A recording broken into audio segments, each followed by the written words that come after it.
po ay dumako sa pagpapatuloy ng ating pong Bible study sa Romans chapter 10.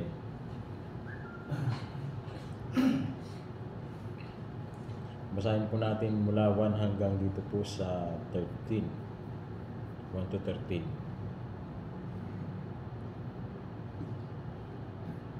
Brother Tamil, pwedeng ikaw ang bumasa? Sa English na po, Pastor. Ha? Sa English na. Okay lang. Sa English na. Tagalog naman. Romans 10, verse 1 hanggang 13. Romans 10. Brothers, my heart's desire and prayer to God for them is that they may be saved.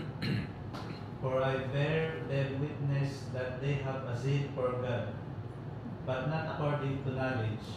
For being ignorant of the righteousness of God and seeking to establish their own, they did not submit to God's righteousness. For Christ is the end of the law for righteousness to everyone who believes. For Moses writes about the righteousness that is based on law, that the person who does the commandments shall live by them. But the righteousness based on faith says, do not say in your heart, who will ascend into heaven? Or who will descend into the abyss? That is to bring Christ up from the dead. But what does it say? The word is near you, in your mouth and in your heart. That is the word of faith that we proclaim. Because if you confess with your mouth that Jesus is Lord and believe in your heart that God raised him from the dead, you will be saved. For with the heart one believes and is justified, and with the mouth one confesses and is saved. For the scripture says, everyone who believes in him will not be put to shame. For there is no distinction between Jew and Greek. For the same Lord is Lord of all, bestowing his riches on all who call upon him. For everyone who calls on the name of the Lord will be saved. Maraming salamat po. Sa pagpapatuloy po ay yung nakaraan, pagkatapos na sabihin po ni Pablo yung pagliligtas ng Diyos ay nakabatay sa kanyang sovereign plan, sa kanya mismong kagustuhan kung sino kanyang naisiligtas. At kaugnay nito, pinakita niya na maging ang Israel na pinili ng Diyos bilang isang bansa, bilang isang modelo, ay hindi nangangahulugan na sila ay pinili na para maligtas din. Sapagkat marami ang mga Israelites na hindi po talaga nakasunod sa kalooban ng Diyos at hindi po sila kasama doon sa mga pinili rin ng Diyos kung maligtas. Ganun pa man, may mga remnant ng Israelites na sila ay kasama rin sa pinili ng Diyos maligtas. At dito po sa verse 30 ng chapter 9 ay sinabi ni Pablo mula dito sa verse 30 hanggang dito sa 33 ay sinabi ni Pablo na yung pagiging stubborn ng mga Israelites, ito yung nag-cause upang yung gospel ay makaabot sa atin, sa mga Gentiles, kasama tayo doon. At yun ay kalooban ng Diyos, kanyang pasya. At dahil doon ay narating tayo mga hintil, narating tayo ng gospel. At yun ay mabuti para sa atin, dahil yun sa kagandahang loob ng Diyos. Bagaman pinahintulutan ng Diyos at ginawang instrumento ng Diyos yung katigasan ng ulo ng mga Israelites upang makarating sa atin yung gospel. Ito ay nagdulot ng pagpapala sa atin bilang mga hintil dahil naabot po tayo ng ebanghelyo. At yung katigasan ng ulo ng mga Israelites, yun ay dahil sa kanilang hindi paniniwala kay Kristo. At si Kristo nga ay sabi nung nakaraan, siya ay naging stumbling block ng mga Israelites, ng mga Jews na hindi naniniwala sa Kanya, na hindi ni-recognize Dahil sa katigasan ng kanilang ulo, hindi nila kinilala ang Panginoong Jesucristo bilang Mesyas na dumating, na siyang inihula sa lumantipan. No? Kaya pagdating dito sa chapter 10, ay nagpapatuloy yung discourse ni Pablo patungkol naman ito doon sa righteousness through the gospel. Bagaman tinatalakay po dito sa kabuuan yung mensahe ng kaligtasan para sa lahat. At makikita natin na sabi ni Pablo dito sa bandang huli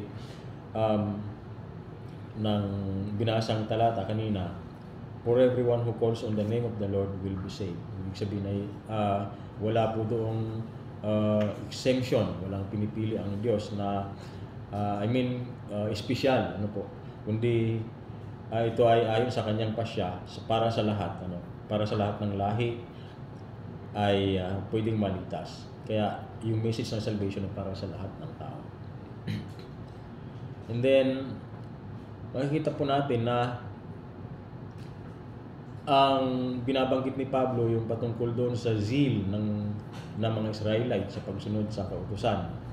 Sabi dito sa verse 1, mga kapatid, ang pinakananais ng puso ko ay dinadalain ko sa Diyos ay ang maligtas ang Israel. Sapagkat saksi ako na sila ay masigasig na maging kalugod-lugod sa Diyos, hindi nga lamang batay sa tamang kaalaman.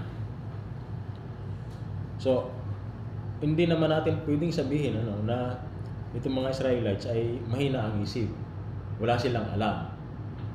Actually, yung mga Pariseo o yung mga Hudyo, talagang yung mga masugid na tagasunod ng kautusan ni Moises o ng moral law, talagang aral sila doon.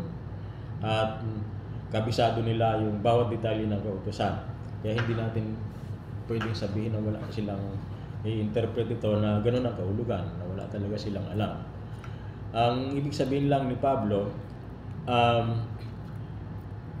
yung zeal nila for God is not according to the knowledge, yung kaalaman patungkol sa gospel, patungkol sa Panginoong Jesucristo. For being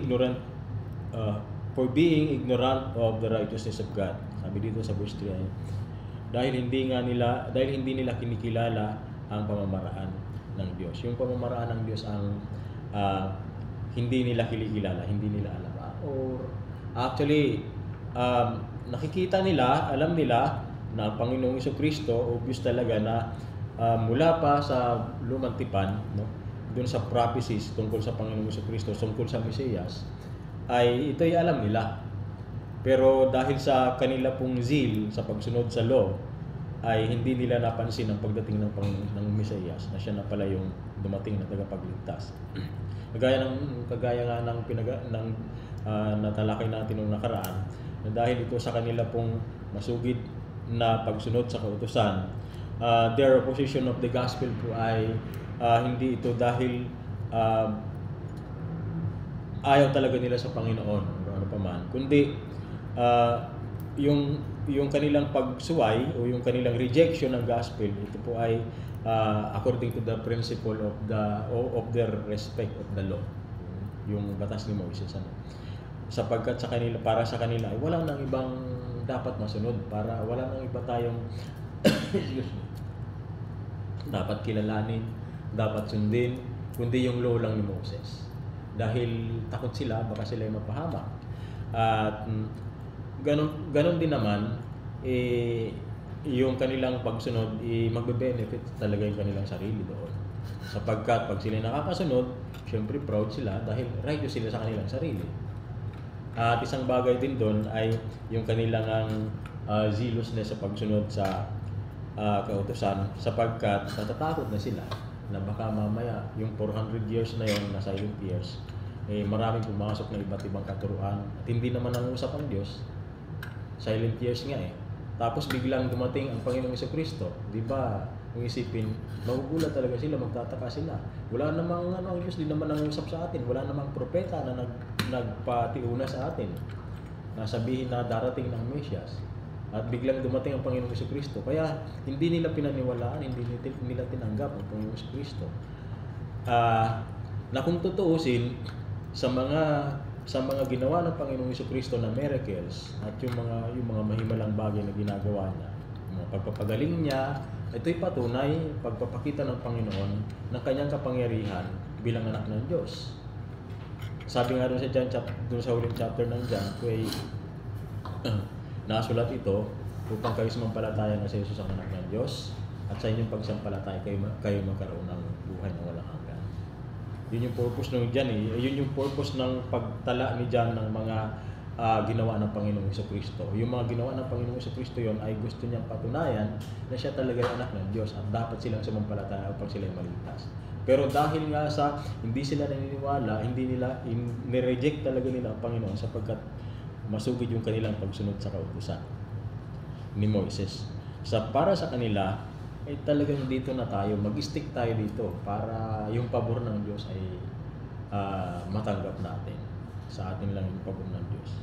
They did not welcome yung pagdating ng Panginoong Jesucristo na parang ni-revolutionize niya yung religion para sa kanila, yung worship, diba? Nabago yung sistema ng pagsamba. Actually, sabi ng Panginoong Jesucristo doon sa Samaritan woman, sasambahin niyo ang hindi na lamang niyo dito sasambahin ang Diyos.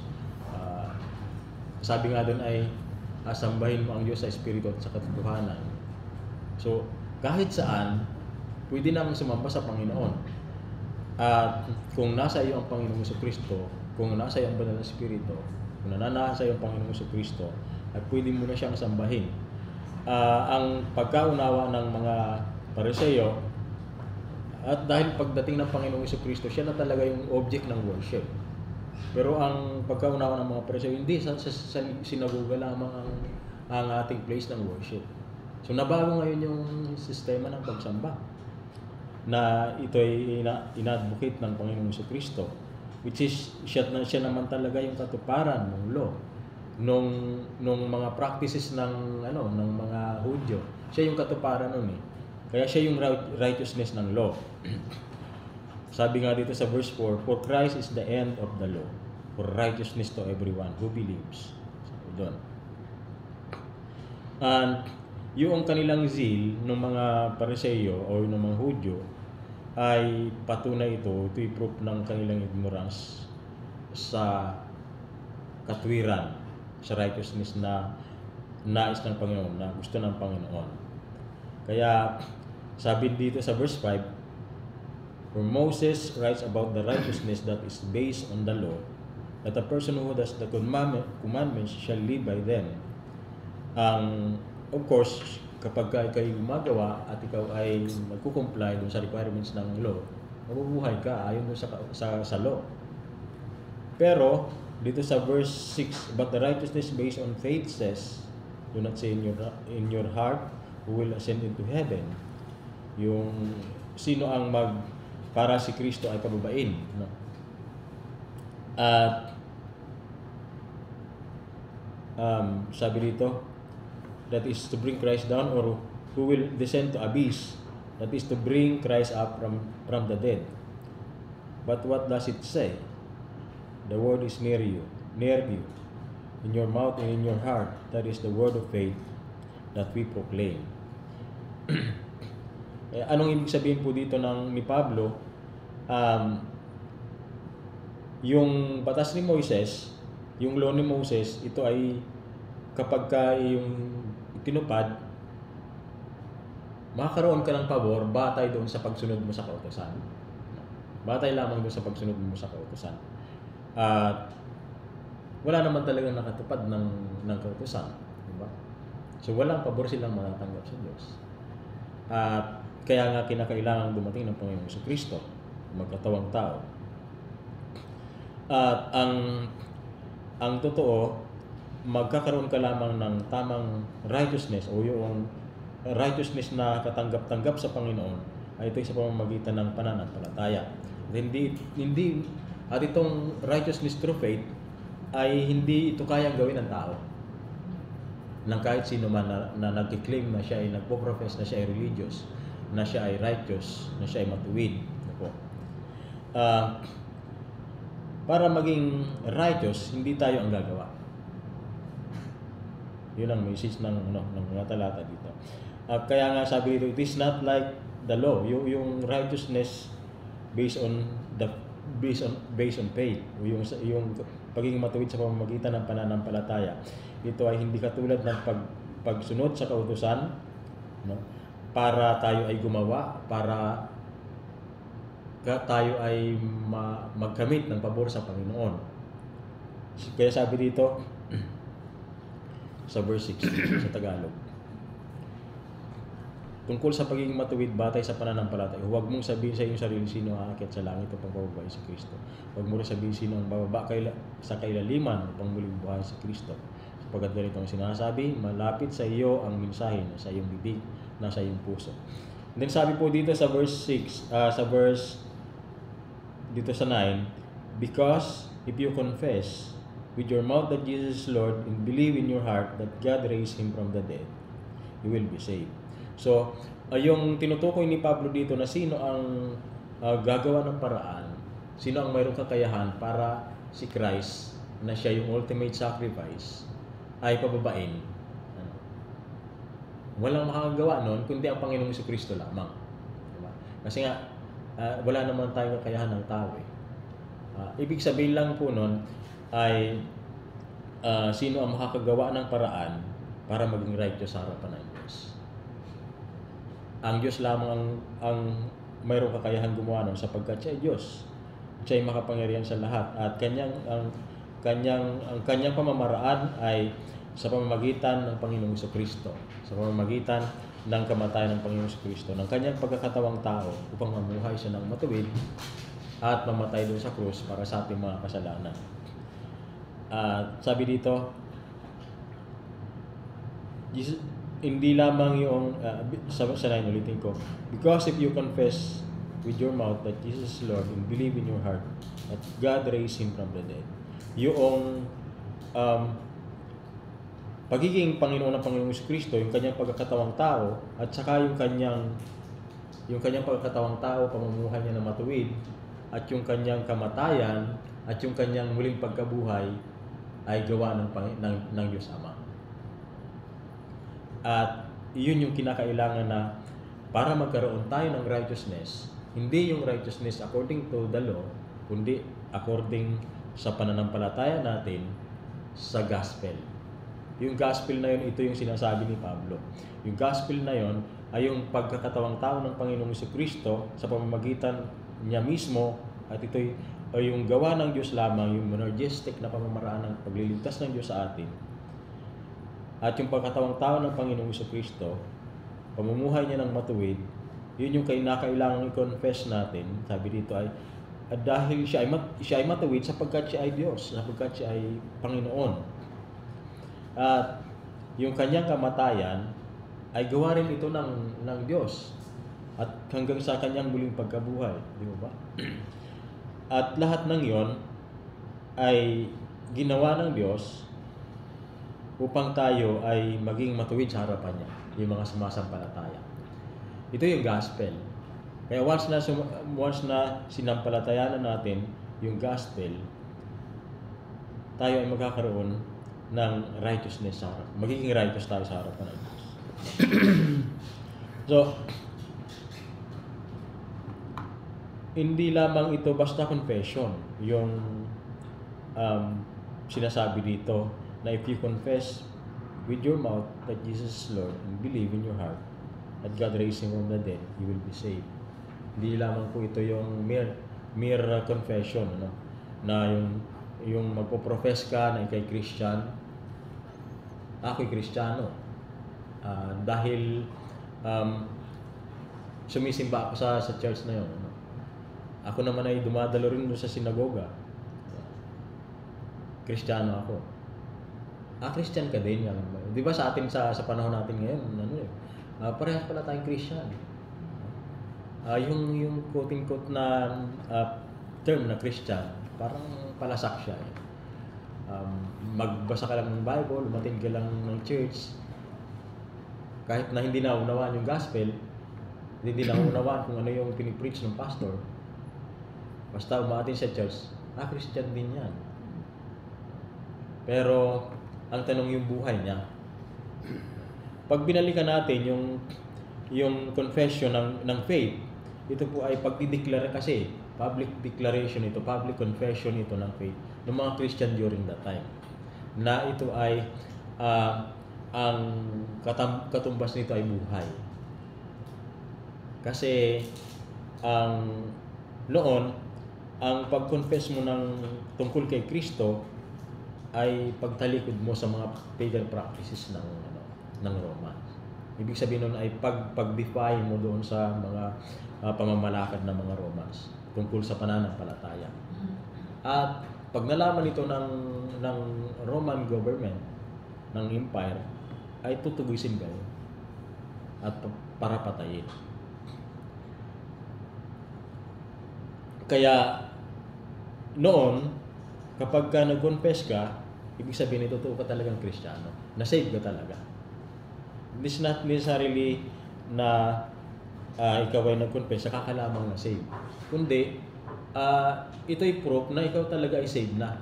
Kasi mayroon kang lakas ng loob at handa kang magpakamartir, mamatay, doon sa sinasabi mo yon na ikay Kristiyano. Kasi ang pagiging Kristiyano noon ay pagiging martir. Handa kang mamatay para sa pangalan ni Jesus Christ. Ngayon, ang pagiging Kristiyano ay hindi na ganoon. No. Diba? Ano lang, Kristiyano lang pag nakikita ni pastor eh. Pagka hindi, kasama yung mga barkada, o kaya naman ay sa katropa, no? Hindi muna ako Kristiyano ngayon. Parang ako rin yan, nung bago pa ako mananampalataya eh. Pag Sunday, nasa church ako, medyo banal-banal ako nun.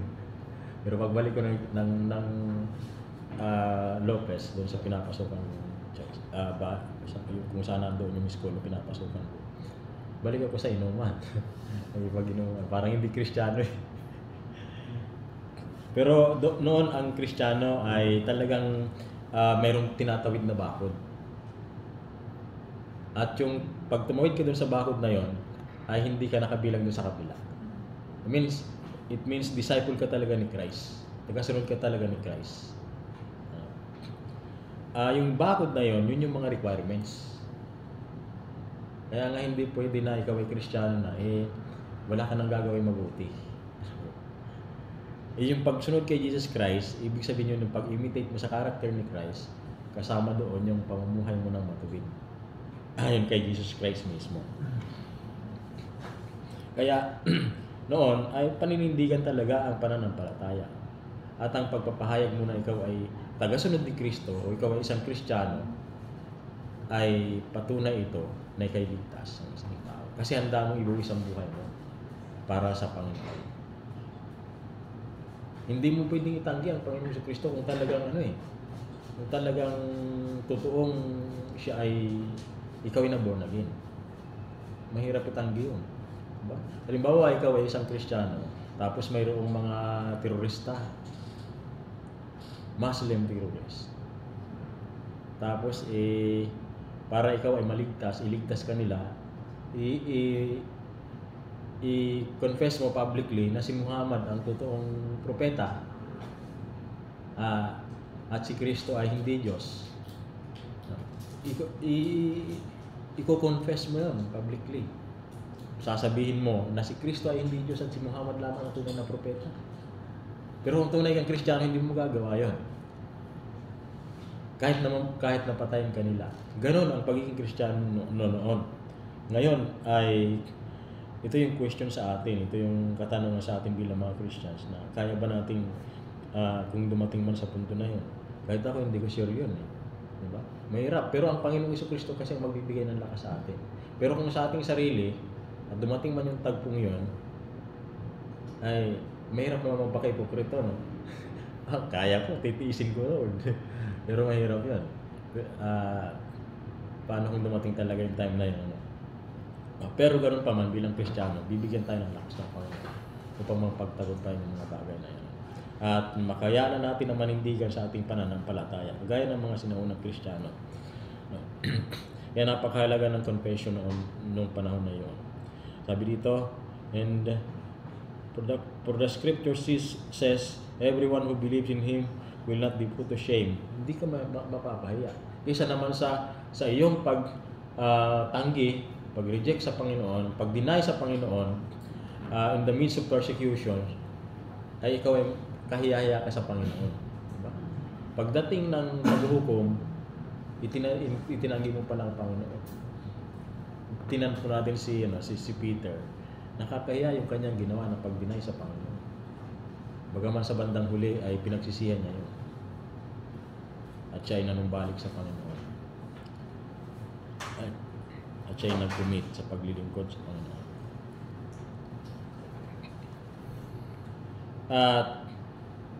For there is no distinction between Jews and Greek, for the same Lord is Lord of all, bestowing His riches on all who call Him. For everyone who calls on the name of the Lord will be saved. So yun nga, pag lahat ng tumatawag sa Panginoon, ibig sabihin sila po ay mga genuine Christians. So linawin ko lang po doon na hindi yung pagtanggap na sinasabi natin, yun yung sign na tayo ay bago pa lang tayo maliligtas. Kasi parang yung araw na sumisikat mula sa silangan hanggang sa kanluran. Pag tiningnan natin, ang nakikita natin, naiisip natin yung araw ang umiikot sa mundo. Diba?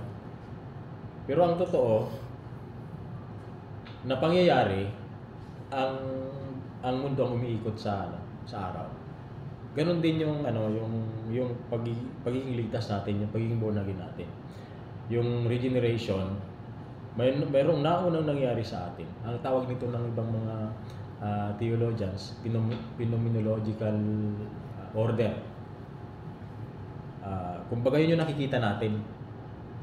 Yun yung nakikita natin eh. Pero ang totoo, mayroong nangyari within. Bilang Kristiyano sa atin, yun yung nakikita natin yung result. Kaya tayo sumampalataya. Kaya tayo tumatawag sa Panginoon. Kasi tayo ay na-regenerate na yung puso. Ganun yung mga Christians during that time. At ganun din yung sinasabi ni Pablo dito. Kaya nga, maliwanag na hindi sa pamamagitan ng pagsunod sa kautusan ang makakamit natin yung righteousness, yung pabor ng Diyos at magiging righteous tayo sa harapan ng Diyos. Itong mga Hudyo ay babalikan ko lang na nandoon yung kanilang sigasig, yung kanilang sugid sa pagsunod sa kautusan ni Moises. At akala nila tama yung kanilang ginagawa. Si Pablo ay ganito rin yung kanyang buhay dati. Sabi pa nga doon sa John chapter 16 verse 2, tingnan natin dito sa John. John chapter 16 verse 2.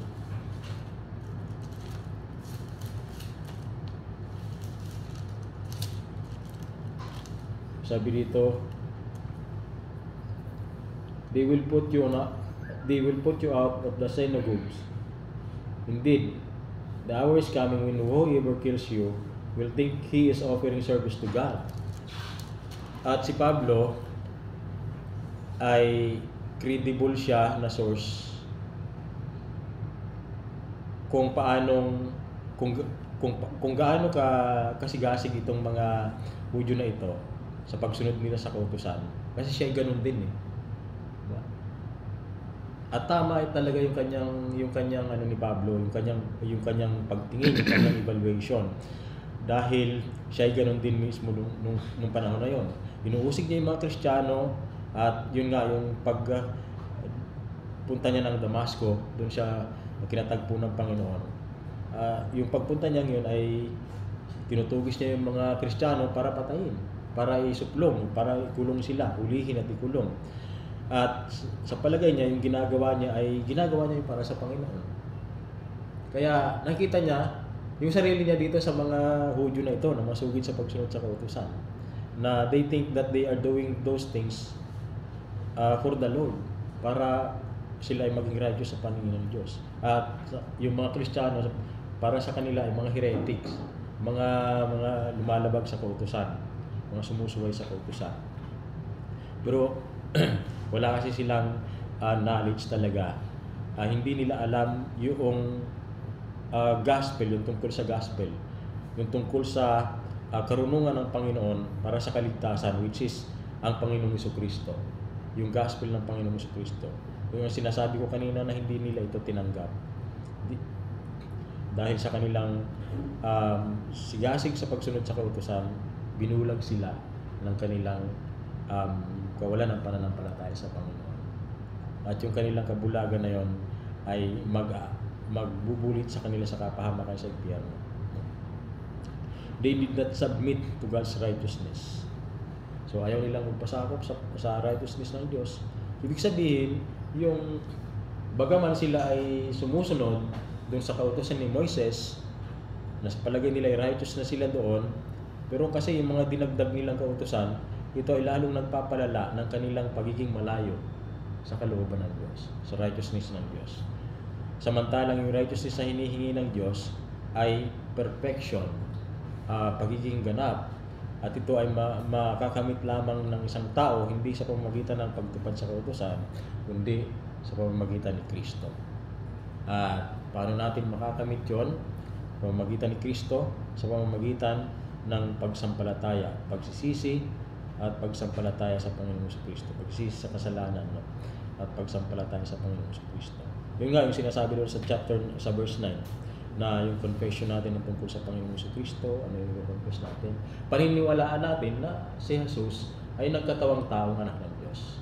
Siya ay namuhay ng matuwid, siya ay napako sa krus para sa ating mga kasalanan, siya ay namatay para sa ating mga kasalanan, at siya ay muli nabuhay upang tayo ng mga sumasampalataya sa Kanya ay magkaroon din ng buhay na walang hanggan. So, bilang nung sabihin ni Pablo dito na wala ng distinction yung Hudyo at saka Griego, pinapakita lamang niya dito na maging sa atin yung prinsipyo nito. Ano man ang iyong kalagayan, ano man ang iyong lahi, ano man ang estado mo sa buhay, gaano ka man ka morally upright, no? Religious, mahirap, mayaman, hindi doon nakabatay ang pagliligtas ng Panginoon, kundi sa righteousness na matatagpuan natin kay Kristo. Kaya malaya po tayo, at bilang mga sumasampalataya ay mayroon tayong confidence, hindi sa ating sarili, kundi sa natapos na gawa ng Panginoon sa Kristo dun sa krus. Sapagkat ito lamang yung magdi-declare na tayo ay righteous sa paningin ng Panginoon sa Kristo. Ganoon pa man, itinuturo din ito sa atin na tayo ay walang karapatan na magmalaki sa harapan ng Diyos. Hindi katulad ng mga Israelites. Kasi yung kaligtasan na tinanggap natin ay solely gawa ng Diyos. At wala tayong kontribusyon doon. Wala tayong ambag. Wala tayong partisipasyon.